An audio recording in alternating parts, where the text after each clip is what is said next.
Bom, para encerrar a nossa discussão do modelo neoclássico, vamos agora fazer a discussão em tempo contínuo. Nós começamos com poupança exógena em tempo contínuo, fizemos discreto, depois a gente foi para o modelo com escolha ótima em tempo discreto, então terminar com tempo contínuo. Assim a gente vê mais uma abordagem e fecha e limita esse assunto. Claro que eu não vou entrar na discussão com tantos detalhes para não ficar cansativo, a estrutura do modelo é a mesma. Vamos lá, só pegar como que resolve o modelo. Vamos ficar nessa característica. Toda a parte importante para crescimento, basicamente é aquela da ineficiência dinâmica dos modelos de poupança exógena e da questão de que o crescimento a longo prazo só vem da produtividade, ele é verdadeiro em todas as versões do modelo. Então não preciso ficar voltando no assunto repetidamente, né? Não tem por que fazer isso. Então, a versão básica do modelo de escolha ótima de poupança com tempo contínuo, ela tem essa cara aqui. Função utilidade, sai a soma e entra uma integral, né, que é exatamente isso, o intervalo do tempo vai para infinitesimal, vai para zero, e aí a forma apropriada é a integral. Então, você quer maximizar a integral de t a infinito, de e elevado a menos ρt, que está no lugar daquele beta, então agora é elevado a menos ρt, UC de dt. Né? A gente sabe que também em tempo contínuo a gente desconta assim. Sujeito a k ponto, que é a derivada. A gente já tinha essa restrição lá atrás, só para lembrar. Volto a dizer, a primeira apresentação nós trabalhamos com essa restrição. K ponto igual a f de k menos delta k menos c. Alguém pode estar sentindo falta do eta, supõe que eta é igual a zero. Como eu disse, eu não vou ficar preso em detalhes, eu quero ir só para a solução do modelo, para como se resolve esse modelo, diagrama de fases, e aí terminamos o assunto modelo neoclássico, começamos a K, que a gente começa a explorar os contrastes, essas coisas todas, fica legal. Então vamos fazer. Então a taxa de desconto é ρ, a soma foi substituída pela integral, assim como a restrição, pode ser vista que assim como a restrição, na verdade, tanto isso aqui quanto a restrição, ela pode ser vista como o limite do caso discreto quando o intervalo entre dois períodos consecutivos vai para zero. Então, você tem essa visão. Se você quiser enxergar isso, não precisa resolver o caso contínuo como limite do caso discreto. Estou fazendo isso só para fazer o link entre a discussão anterior e essa discussão. Só para isso. Depois nós vamos ver o hamiltoniano, que é um caminho muito mais tranquilo para chegar na equação de Euler em tempo contínuo. Aqui eu estou fazendo só para criar esse link. Então, é legal tentar pegar o argumento que vocês vão ficar dominando cada vez mais o modelo. Então, para enxergar isso, considere a versão discreta do modelo, porém, no lugar de t e t mais 1, como nós fizemos, considere t e t mais delta. Exatamente porque eu quero que esse delta vá para zero. Vou pegar o limite desse delta indo para zero, que vai ser o caso contínuo. Então, a forma de movimento vai ser kt mais delta, onde tem kt mais 1, agora é kt mais delta, é igual a kt mais f de kt menos delta kt menos ct, que multiplica delta, porque, dependendo do tamanho de tempo, isso aqui vai sendo multiplicado, né, o que vai crescer. Né? Quer dizer, isso aqui é basicamente o que vai crescer o estoque de capital. Ela tem, né, que é a produção menos a depreciação menos consumo, sobre o que você está investindo. E aí, multiplicado pelo período de vezes que isso aconteceu. Então, essa é a estrutura. Eu trago kt para a esquerda diminuindo, divido por delta, para ficar com essa cara. Eu tomo o limite quando o delta vai para zero. Aqui fica o quê? A derivada de k em relação a delta, é o tempo. Em relação ao tempo, né, com delta indo para zero, dá essa derivada. E aqui não acontece nada porque o delta não aparece. Então, k ponto igual a f de k menos delta k menos c é a versão contínua da nossa regra antiga. Então, só mudou que agora, em vez de ter t mais 1, kt mais 1 menos kt dividido por 1, que implícito estava lá, eu tenho k ponto. Mas continua sendo essa variação. Você pode usar a mesma estratégia. Peço desculpas, mas é porque quando eu falo muito, minha garganta arranha. Eu acho que não é Covid não, porque isso acontece sempre, mesmo quando não tem Covid. De todo modo, eu estou isolado, se for, não é big deal. Mas quando eu falo muito, minha garganta arranha. Isso acontece desde sempre. Aliás, depois que a pandemia começou, 2020, 2021, espero que 2022, são os únicos anos que eu não tive uma baita crise de garganta, principalmente ali por agosto e setembro, que é o período de seca, que normalmente minha garganta estoura, às vezes eu tenho que bater em médico. Não aconteceu porque aqui eu paro a aula, tomo uma aguinha, boto uma pastilhazinha, boto um remedinho, mas eu estou com a pastilha por causa disso, porque como atrasou, estou gravando aqui em série e acabou puxando. Então vamos lá, a mesma estratégia pode ser usada para encontrar as condições de primeira ordem do problema de maximização de utilidade. Você pode fazer a mesma estratégia limite aqui. Então você vai escrever a versão discreta desse formatinho, usando taxa, botando esse para a gente não tomar o limite do exponencial, como aquele, porque senão também ia dar certo, mas aí eu estou trapaceando um pouco. E a restrição com essa forma. Substitua a restrição na função objetivo, então vai ficar esse cara aqui, vai ficar desse jeitão. Se a condição de primeira ordem, se é uma derivada chata, está aqui para quem quiser fazer, se tiver algum typo, por favor me avisem, mas é aquele tipo de condição que nós fizemos lá atrás, só que agora ficou pesadinho porque tem esses deltas. Então vai ficar E elevado a menos ρ delta t, 1 sobre delta linha de CT, blá blá blá blá blá blá blá blá, e aí vem toda a construção do argumento, né? Eu não vou fazer isso aqui, não vou ficar lendo isso, vai ficar chato a beça. E de novo, faz a derivada e você vai ver que está tudo certinho. Se tiver um typo, você ainda me ajuda a corrigir, mas você vai ver que vai chegar exatamente onde tem que chegar. Aí você vai chega nessa última expressão aqui, e aí você vai tomar o limite. Quando a gente tomar o limite de delta indo para zero, a gente está vendo que aqui vai aparecer derivadas, vai aparecendo coisas aqui, digamos aqui, né? Os termos estão aparecendo como nós queremos. Então, tomando esse limite, esse limite aqui de U', esse daqui, esse primeiro limite aqui, eu posso escrevê-lo dessa forma, que vai dar duas linhas de CT, C ponto. Né? Eu estou só aqui multiplicando, dividindo por delta C, não tem problema nenhum. Estou botando delta. Esse cara aqui no limite, é a segunda derivada, porque é a derivada da derivada, e esse cara aqui é C ponto, que é a derivada em relação ao tempo. Tá joia? Esse outro limite aqui, dá menos ρ linha de CT, aqui de novo, só abrindo o argumento, aqui eu acho que eu tive que usar, aqui eu tive que usar um L'Hopital derivando em cima e embaixo dá 1, em cima desse cara aqui tive sim, e aí quando passa o limite para delta zero, fica menos ρ linha de CT. Finalmente esse outro limite aqui, esse aqui é fácil, é só substituir o zero aqui, fica o linha de CTF, linha de KT, menos delta, substituindo tudo eu tenho o duas linhas de CT, C ponto, menos ρ, o linha de CT mais o linha de CTF, linha de KT, menos delta zero, que pode ser escrita nesse formato aqui, que é aquele jeitão da nossa equação de Euler. Então, nós voltamos à nossa equação de Euler. Né? A equação de Euler do modelo agora é assim. Durante o curso, nós vamos muitas vezes querer escrever esse termo aqui, F' de KT menos delta, como R. Nós vamos fazer muito isso, então já vamos começar a fazer isso agora. Esse F' de KT menos delta, R, é a remuneração do capital, né? Quando você está pagando para o capital. Fazendo isso, ela fica mais compacta, a equação de Euler. Qual é a vantagem de fazer isso? Ora, isso aqui é resultado da otimização das famílias, vai ser assim o tempo todo. Vai ser assim o tempo todo. A otimização das famílias e tal, desde que eu faça esse padrão de otimização, vai ser assim. À medida que eu for mudando a estrutura de produção do modelo, eu vou mudando esse R. Esse R vai tomando outras caras. Se eu já faço isso, eu posso concentrar no R e eu não preciso ficar fazendo otimização dinâmica em todo o modelo que eu apresentar. Então, nós vamos guardar isso aqui, nós vamos pegar outros modelos, nós vamos trabalhar para encontrar o R, joga aqui, fecha o modelo. Isso é o que o Aghion faz no livro dele, o Aghion e Holtz, e eu acho uma belíssima estratégia, porque você não fica perdendo tempo com a otimização dinâmica, que impressiona, vou fazer aqui, e acaba não discutindo o que interessa para a gente, que é a estrutura do modelo, as hipóteses, a produção, qual o efeito disso na produção, como eu disse, crescimento econômico. Pelo menos nessa abordagem que nós damos deste curso, a gente tem que olhar muito a produção.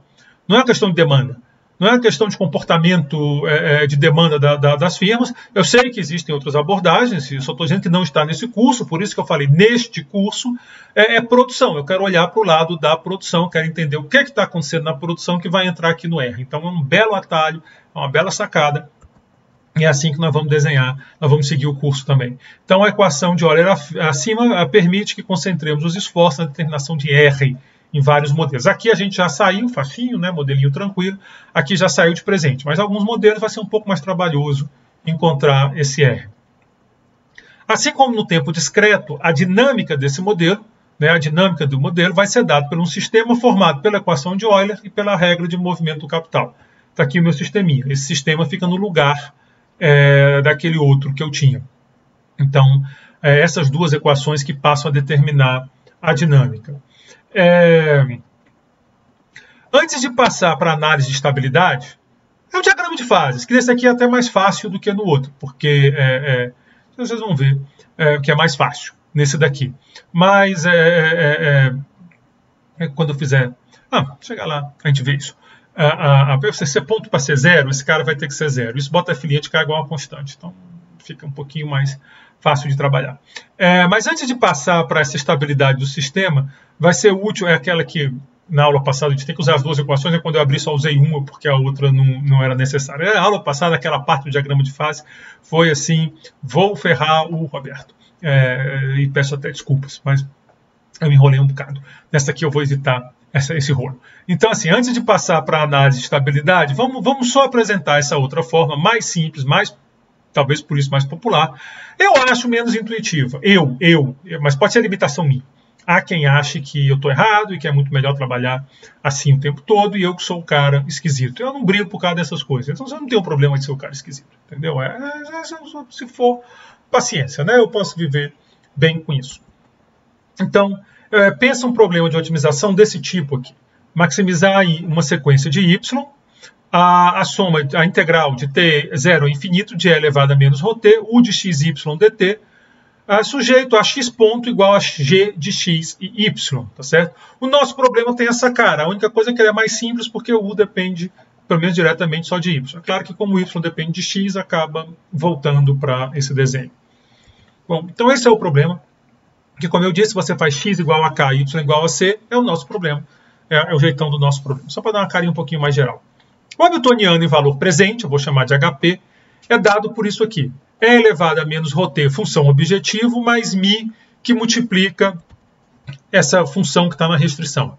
Se eu tiver mais restrições, eu vou ter mais multiplicadores. Então, se eu tiver, por exemplo, 3 restrições, eu tenho x1 ponto, x2 ponto, x3 ponto, g1, g2, g3. Aqui eu vou ter lambda 1, g1, lambda 2, g2, lambda 3, g3. Quando a gente discutir o modelo de Lucas de capital humano, nós vamos ter duas restrições. Eu acho que é o único momento nesse curso que nós vamos trabalhar com mais de uma restrição no sistema dinâmico. Então vamos focar no caso de uma restrição e depois, quando a gente for usar, é só adaptar o argumento. μ é o multiplicador associado à restrição x, como eu disse, se tiver mais a restrição, desculpa. μ é o multiplicador, x são as variáveis de estado, é onde estaria o capital, as que definem o estado da economia, e y as de controle, as que serão escolhidas naquele período. Modelo com mais de uma restrição, mais de um multiplicador para cada restrição, e assim por diante. Alternativamente, você pode definir o hamiltoniano em valores correntes, que eu vou chamar só de hamiltoniano, como E elevado a ρt vezes o hamiltoniano em valor presente. Então, é só multiplicar isso aqui por E elevado a ρt. Esse E elevado a menos ρt some, aqui fica a função objetivo, tem gente que prefere por causa disso. Compensação, esse multiplicador aqui fica um pouquinho mais chato, que agora é E elevado a ρt μ, mas que eu vou chamar de lambda. Então, fica uma carinha mais simpática, eu acho. Há quem acha que esse aqui é mais simpático. Eu também, de novo, não vou gerar briga. Os dois vão gerar a mesma condição de primeira ordem, que é o que nos interessa. Então, trabalhem com um e com o outro. Se eu não estou enganado, aqui eu vou trabalhar com o hamiltoniano, esse incorrente, que eu vou chamar só de hamiltoniano. Quem quiser como exercício fazer com um valor presente, faz e vê que dá no mesmo lugar. Então, as condições de primeira ordem para o hamiltoniano em valores correntes vão ser essa, a derivada de h em relação a y, ao controle, no nosso caso é c, vai ser igual a du dy mais lambda df dy igual a zero. Então, essa é a derivada do hamiltoniano. Du dy, porque o y está aqui, mais lambda dg dy. Isso aqui tem que ser igual a... Desculpa, é f, mas era para ser um g, né? Esse f aí veio de gaiato, porque a restrição é um g.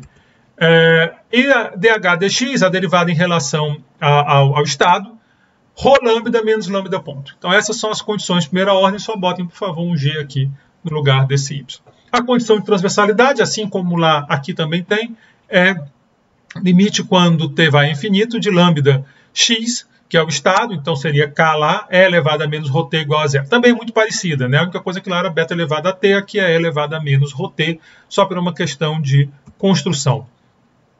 Se você quiser fazer o valor presente, as condições ficam um pouquinho diferentes. Olha, quando fizer a derivada para y, valor presente, esse E menos ρt aparece, né? Esse E menos ρt aparece. Então, fica E elevado a menos ρt du dy mais u df dy. E a derivada em relação ao estado é igual a menos o ponto. Repara que a diferença é exatamente porque o lambda tem aquele E elevado a ρ, que vai aparecer aqui na derivada. Então, só isso a diferença. Por isso que dá no mesmo. Como é que você chega?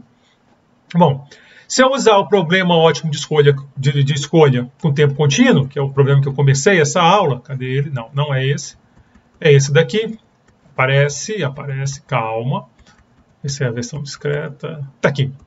Eu vou ter o hamiltoniano como o quê? Dependendo se eu estou fazendo contínuo ou valor presente ou corrente, né? O hamiltoniano, o C mais lambda f de k menos delta k menos c, porque isso aqui é a função objetiva, esse aqui é o g. Se for valor presente, é elevado a menos ρt, mi, f de k menos delta menos c, isso aqui seria a função g de x e y, que no nosso caso é k e c.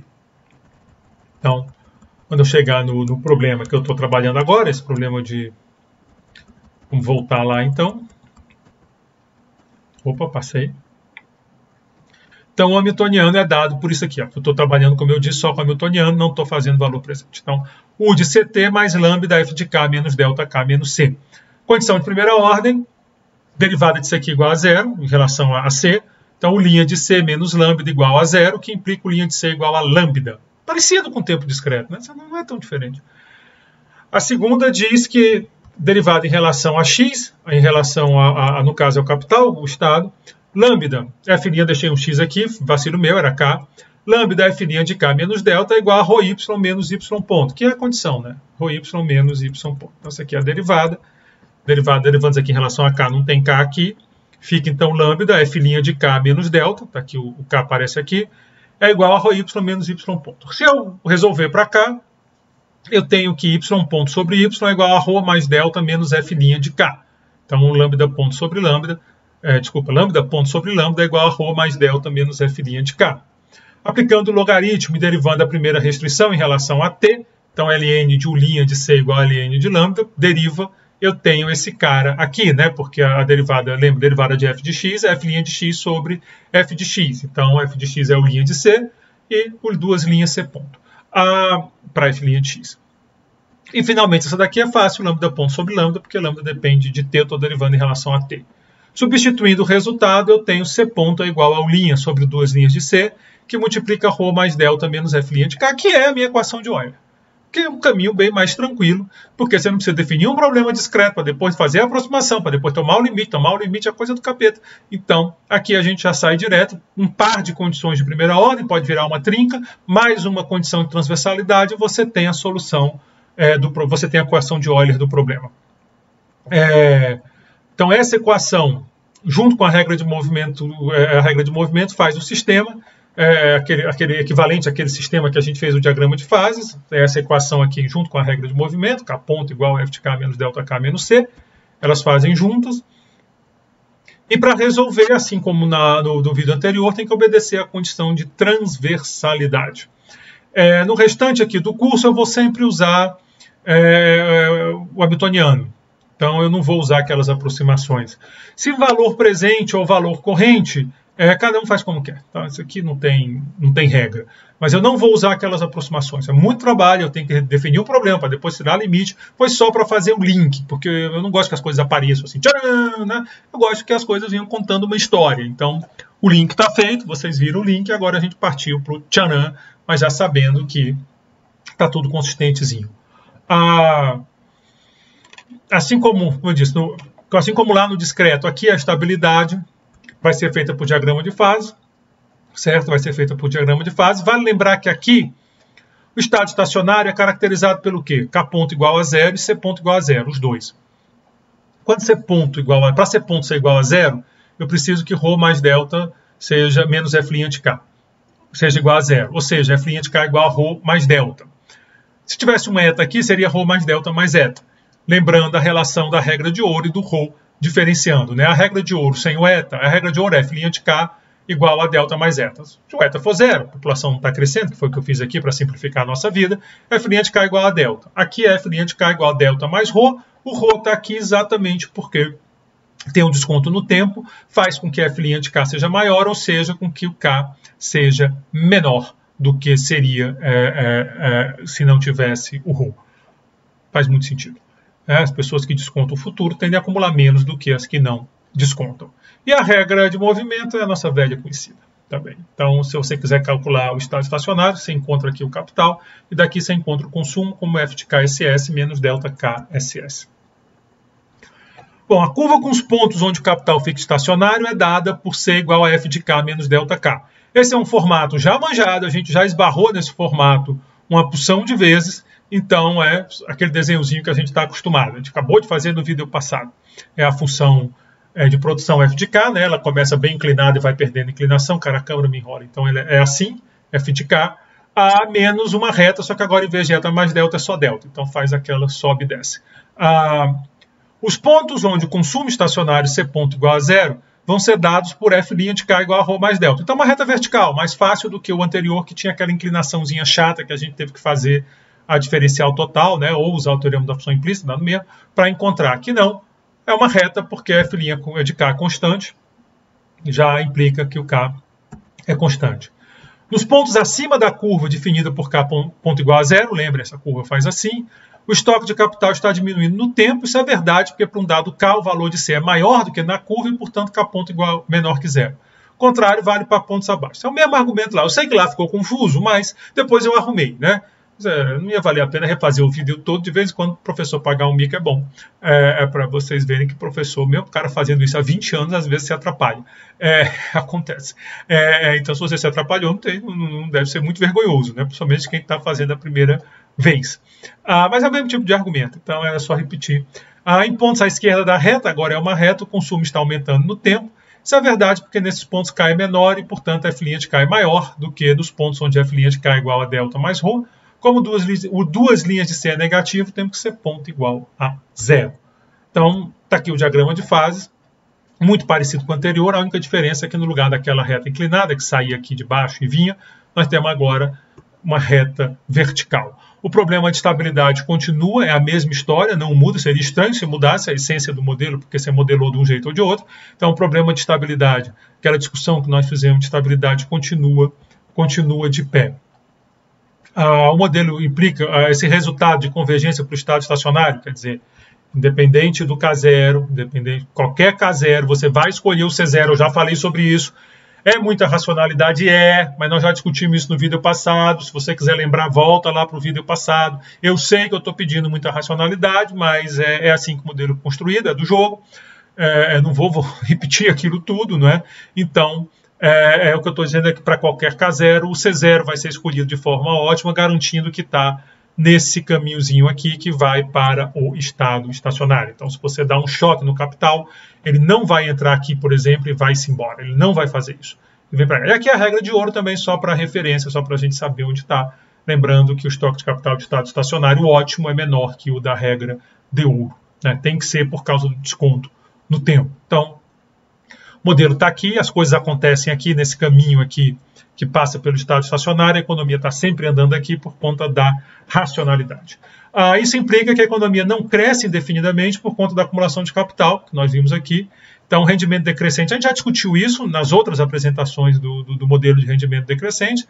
A gente sabe que quem faz isso é rendimento decrescente. Quando você tem muito capital, você vai ganhando muito pouco, o ganho adicional é muito baixo, e isso, em um certo ponto, o ganho é menor que a depreciação, e aí a economia para de crescer. Se eu coloco progresso tecnológico nesse modelo, se eu boto lá um progresso tecnológico, assim como aconteceu nas outras versões do modelo, a economia cresce, porque agora quem vai ficar estacionário é o capital por unidades de eficiência, ou seja, K grande dividido por AL, esse cara está estacionário, esse cara está parado, o K sobre L vai crescer a mesma taxa de A, né? Para K sobre AL estar parado, é preciso que K sobre L esteja crescendo a mesma taxa de A. Então, a taxa de crescimento de A é da produtividade, nós fizemos isso no caso mais simples, a gente visualizou o que está acontecendo, agora basta repetir o argumento. Então, está valendo aquela máxima de que no longo prazo o crescimento é dado pela produtividade. Bom, com isso eu encerro a minha discussão do modelo neoclássico. E o que eu quero chamar a atenção, que é muito importante aqui para o curso, é esse lado cruel do modelo neoclássico, porque Você imagina que uma política aqui, ela provavelmente estaria direcionada à poupança. Não é? Porque você não vai fazer política para mudar as preferências da pessoa. Isso é complicado. Isso é pesado, né? Como se diz. Assim. Eu sei que o pessoal tenta fazer, mas é pesado. Em outras dimensões, não necessariamente nessa intertemporal. Então, o que você acaba fazendo, você pode pensar e botar política nesse modelo, é política para alterar a taxa de poupança. Claro, no modelo exógeno é muito fácil ver o S, mas no modelo endógeno o que eu estou falando é alterar esse padrão de consumo no tempo. Como é que você pode fazer isso? Você pode fazendo isso com taxas, com tributos, poupança forçada. Aqui no Brasil nós temos o FGTS, que é uma poupança forçada. Claramente uma ideia de elevar a taxa de poupança, mas você pode fazer isso com taxas também, penalizando o consumo presente, em detrimento ao consumo futuro. Tem vários caminhos para você fazer esse tipo de política que eleve a taxa de poupança. Em outros modelos, a política vai chegar em outro lugar, que a gente está com um modelo bem simples. Então, o que ele está dizendo é o seguinte, você faz uma política para alterar a taxa de poupança. Isso gera um crescimento. Sim, mas esse crescimento não perdura. Então, toda tentativa de gerar crescimento de longo prazo, ou seja, no caminho de crescimento equilibrado, via taxa de poupança, taxa de investimento, ela estaria fadada ao fracasso. Ela levaria a uma elevação momentânea da taxa de crescimento e depois pararia, o crescimento voltaria a ser só determinado por A. Elevaria a renda? Sim, elevaria a renda. Naturalmente, se a política fosse revertida em algum momento, isso jogaria o país numa baita recessão. Porque agora seria o processo contrário, com a economia descendo até encontrar o estado estacionário, e aí ela voltaria naquele nível anterior. Então, vocês podem pensar, por exemplo, suponha que o governo resolve fazer um grande programa de subsídio ao investimento. Eu não estou falando do programa de substituição de investimento que o governo brasileiro começou a implementar em 2009, onde o BNDES chegou, em alguns anos, a desembolsar, salvo engano, mais que o Banco Mundial. Então, assim, não, de novo, aqui é hipotético, imaginário, é só exemplo, mas suponha que um governo resolve, sei lá, uma crise internacional e o governo resolve fazer uma política de aumentar a taxa de investimento via incentivos muito fortes. O que acontece? A economia cresce. Será que cresceria 7 e pouco por cento? Não foi? Não, de novo, eu estou falando aqui hipoteticamente. Desculpem, eu não resisto. Mas então, você teria esse crescimento. Só que esse crescimento teria vida curta. Depois a economia voltaria à taxa de crescimento dela, que hipoteticamente, imaginariamente, distante da realidade, qualquer semelhança é mera coincidência, etc. Se a taxa de crescimento da produtividade for em torno de 1%, os parâmetros que nós vimos no exemplo, acho que 2 vídeos atrás, seria lá de 1 e pouco por cento ao ano. Voltaria para aí a taxa de crescimento, que é a taxa de crescimento induzida pelo crescimento da produtividade. Se na frente essa política talvez seja insustentável manter a política, talvez a dívida pública dispare, talvez tenha algum problema, e essa política se torne sustentável, quando o governo reverter a política, que nós vamos ter uma queda da taxa de investimento, que vai afetar ainda mais, que vai gerar um processo contrário. Então aquela subida vai virar uma queda, que provavelmente joga a economia na recessão.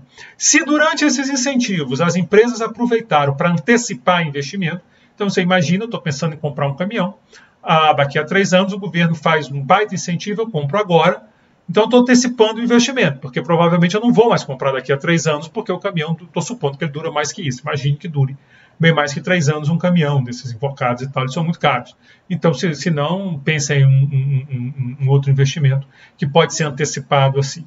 Então, quando chegar lá, a taxa de investimento fica ainda menor, porque esse investimento foi antecipado, o que geraria uma crise ainda mais profunda. De novo, isso pode ter acontecido no país imaginário que fez política pública para aumentar a taxa de investimento. Pode ficar pior, ou melhor.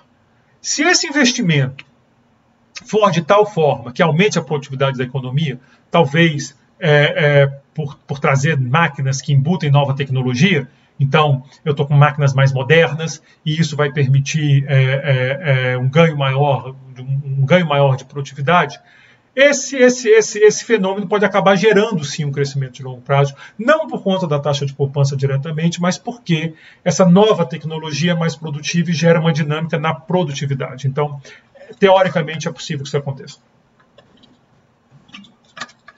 O que até justificaria políticas do tipo no ambiente de modelo neoclássico. Quem tiver interesse, tem um artigo de 65, eu acho, do Solow, que é sobre isso, progresso tecnológico embutido nas máquinas. Por outro lado, eu discuto esse assunto também. Eu acho que, salvo engano, foi um texto muito grande que eu fiz. Na hora de publicar, eu tirei uns pedaços. Eu acho que esse eu não tirei. Está na economia aplicada. Eu acho que é a produtividade do Brasil pós-reformas. Quem ficar interessado, depois fala comigo, que eu mando os artigos. Entendeu? Bom, voltando à história. Então, você até pode gerar o crescimento por esse caminho. Mas o tiro pode sair pela culatra. Se esse investimento for de tal monta que ele reduza o crescimento da produtividade, ele sofra a produtividade, talvez porque fizeram investimento ruim, e aí a referência é o Peter Klenow e o Richet, desculpa se eu estiver falando o nome errado, eu tenho dificuldade, eu não domino as línguas orientais, então às vezes eu falo errado, mas é o artigo de Capital Misallocation que eles mostram exatamente isso. Se investimento, e eles mesmos associam isso, por exemplo, a subsídios, como nós usamos muito no Brasil, de crédito. Por quê? Porque o subsídio não necessariamente vai para o melhor projeto, ele pode ir para o projeto que tem um lobby mais forte, o lobby forte não significa que ele é mais produtivo e você acaba usando mal o capital. Lá, segundo as estimativas dos autores lá no artigo, do Klenow e do Richet, isso pode ter efeitos de até 50% na produtividade. Então vocês veem que é uma queda forte de produtividade em relação à economia com menos distorções desse tipo. Então, se isso acontecer, a crise que vem na frente vem ainda mais agravada. A minha leitura, que obviamente está longe de ser consenso, mas também não é, eu não sou o único a ter essa leitura, é de que esse tipo de dinâmica, ou seja, um aumento não sustentado da taxa de poupança, porque feito em cima de subsídios e coisas temporárias e não de uma coisa estrutural na economia, somado a investimento ruim, explica muito da crise atual do Brasil, explica muito da crise do Brasil no final dos anos 70, durante os anos 80. Acho que, na realidade, nós repetimos um monte de erro e nós encontramos o mesmo resultado. Quer dizer, a gente não teve um crescimento. A ideia de que no período da década inicial desse século não houve investimento, eu não compro, porque se você olha os dados, a taxa de investimento subiu bastante naquele período. Subiu bastante, entre 2003, 2004, 2010, teve uma subida forte na taxa de investimento. Então não é isso, pelo menos na minha leitura. Aí eu explico assim. Na realidade, esse problema de investimento ruim, má alocação de capital, ele pode voltar no tempo até os economistas austríacos. A teoria do ciclo austríaca, no fundo, ela é uma teoria de má alocação de capital. Eles estão olhando para ciclo, a preocupação deles era essa, eles estavam com foco na política monetária, a preocupação deles é se a política monetária é tal que os juros são artificialmente baixos, isso vai induzir investimentos que não são compatíveis com as preferências intertemporais da sociedade. Quando a política não mais for factível, ela for retirada, isso vai gerar uma crise por conta dessa necessidade de realocar capital. Então, aquele capital alocado vai para o saco, digamos assim. Grosso modo, estou resumindo muito, o Hayek está sobre isso, tem outros autores, eu falo do Hayek porque tem um prêmio Nobel, é o mais conhecido, embora não necessariamente tenha sido a teoria do ciclo, mas é um autor de muita relevância, né? Acho que talvez o artigo mais conhecido do Hayek é o do problema da informação, que vai aqui, por exemplo, o nosso planejador central, ele argumenta que isso não tem pé nem cabeça. Eu também acho, mas é uma ferramenta didática, né, para a gente pode fazer uma discussão muito legal em cima daquilo, mas é importante ter ideia dessas limitações, porque essa onisciência não existe, né? A informação necessária para calcular quantidades ótimas está espalhada em milhões de indivíduos e empresas, e exatamente o mercado é quem acabaria coordenando essas ações de modo eficiente. Mas esse é o outro artigo. Aqui eu estou falando da famosa teoria do ciclo austríaco, que ela tem essa ideia, né? Ela tem essa ideia. Claro que, assim, acho que pelo menos assim, o grosso da economia. Então, a economia austríaca deixou um legado dentro da economia neoclássica que é inegável. Não estou falando daquelas brigas de internet, havia outra história. Estou falando assim, Hayek, Mises e outros autores, essa questão dos preços, da informação, tudo isso marcou. Na teoria dos ciclos, esse legado não ficou de forma tão clara, o que é uma pena, talvez até porque os austríacos tenham acabado escolhido se isolar um pouco do debate, com toda aquela questão mais metodológica e tal. Isso é uma pena, porque a gente podia ter aprendido muito com essa leitura do ciclo, olhando estrutura de capital. Eu sempre provoco, mas isso é uma provocação, lá no texto, no artigo clássico do Kidner e do Prescott, onde aparecem os modelos de RBC, onde surge essa literatura, né, o que marca essa literatura dinâmica, de modelos de equilíbrio geral dinâmico. O nome do artigo é Time to Build and Aggregate Fluctuations. Esse artigo, se você for olhar a referência, o único austríaco citado é o von Bauer. mas eu tenho a impressão que foi uma tentativa de voltar esse diálogo, porque o time to build é central lá para os autos. Mas é uma impressão minha, eu não sou especialista em HPE, fazendo propaganda do departamento, como eu falei, eu acho que talvez nós temos o cara top de HPE do Brasil e um dos tops do mundo, né, um dos caras destacados, que é o Mauro Bojanovski, que aí, por falar, para vir rezar na paróquia do bispo não dá, né? Então eu só uma especulação que eu faço. Mas de todo modo é um modelo bem estruturado, um modelo que na versão sem escolha, né, com poupança exógena, aquela estabilidade é espetacular. Na versão com escolha, se você considera a questão da racionalidade, passa a ser fundamental. A questão, se você considera a ideia da racionalidade, que é uma peça fundamental, ele também vai mostrar essa certa racionalidade. Então, esse é o modelo. Esse é o modelo. O modelo que tem essa propriedade de estabilidade, tem que temperar com racionalidade e otimização, se você quiser fazer a versão mais legal do modelo, e que o progresso tecnológico é a chave. Talvez o grande problema é que ele não explica progresso tecnológico. Tá? Esse progresso tecnológico dele cai do céu. E claro que isso não é verdade. O progresso tecnológico tem dois aspectos que nós vamos discutir, mas vai para a unidade 3, não vai para agora. Agora nós vamos atacar a questão do crescimento via acumulação de capital. No progresso tecnológico tem dois aspectos que nós vamos discutir na unidade 3. O primeiro é preciso botar dinheiro para ter inovação. Ela não cai do céu. O segundo ainda que exista uma inovação, nem todo mundo ganha com essa inovação e quem perde pode tentar barrar a inovação. Isso nós vamos discutir nos próximos, aqui na unidade 3, e a questão da acumulação de capital na unidade 2. Se pegou aí o apito do telefone, eu peço desculpas, mas eu não vou regravar meu vídeo todo por causa disso. Então, agradeço a atenção de vocês e até o próximo vídeo, onde nós vamos começar o modelo AK.